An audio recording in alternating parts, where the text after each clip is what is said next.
So, apposition and predicate nouns. Basically, how to say something extra about something, apposition, and how to say that something is something else, predicate nouns. So, apposition is when two or more words or phrases in a sentence have the same referent. When I say, I went to see my sister Lisa today, Lisa and my sister are in apposition to each other because Lisa is my sister. They're the same person. I'm not saying that I went to see Lisa and another person named my sister. I'm saying I went to see my sister Lisa today. So I can say something like, there is the barbarian. Behold, there's the barbarian. In Latin, we would just say, est barbarus.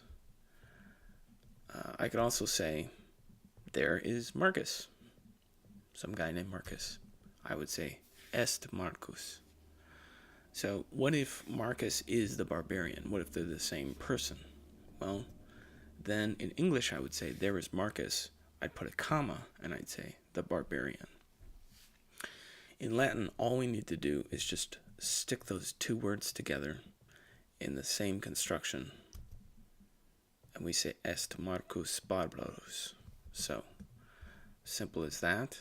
When I do that, I'm putting barbarus into apposition with Marcus. So they have to agree in case. And if they can, they will also agree in number and gender. And here they happen to. They're both masculine singular. So, what's a predicate noun? Well, a predicate noun is not all that different from two words that are in apposition to each other, but a noun in predicate construction is equating the subject with another aspect or quality of the subject by using the verb. In apposition, I say Lisa, my sister, is nice. Lisa is nice, my sister is nice. Lisa is my sister, so Lisa, my sister, is nice.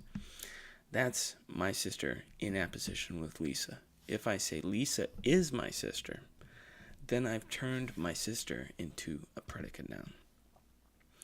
In apposition, I'm just saying one more thing about Lisa, that she's my sister. In a predicate construction, I'm just stating the fact that Lisa is my sister. In Latin, these two constructions look almost exactly alike.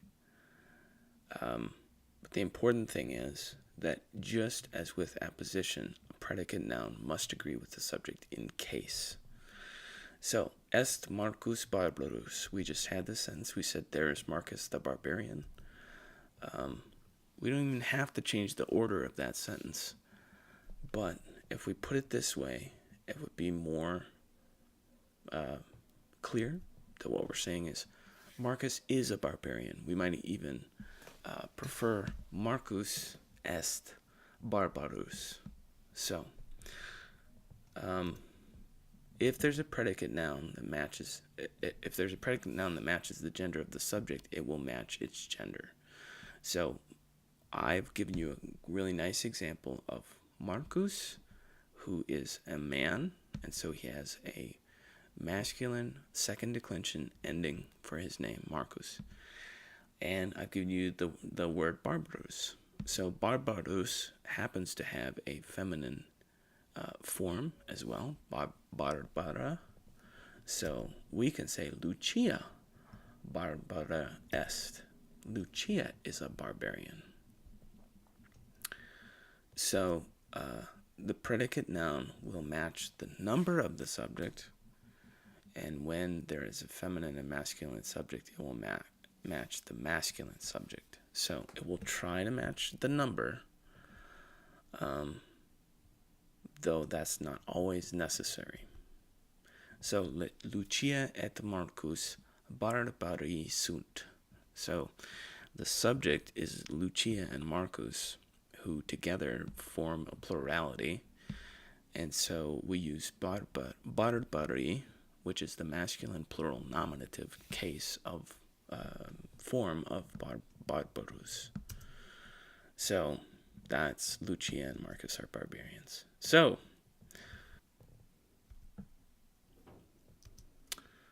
sometimes it's not possible for a predicate noun to match the subject's gender.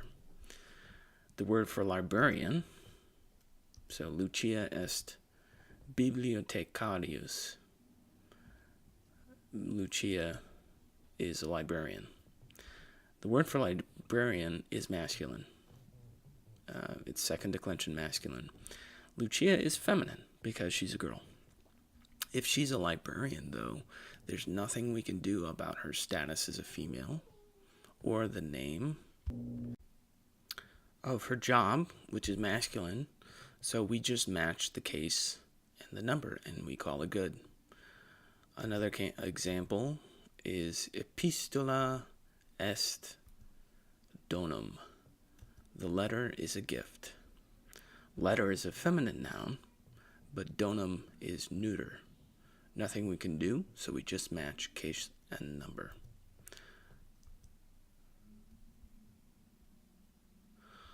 Sometimes it's also not necessary for a predicate noun to match the number of the subject. Epistolae sunt donum. The letters are a gift. We're saying the letters collectively are a gift. We don't need to try and make donum plural. We'll just leave it that way. And again, if there are two or more singular subjects, the predicate sum plus the predicate noun will be plural. So Marcus et Claudius et Lucia, three people, they form a plurality. So sunt discipuli. So that's apposition and predicate noun.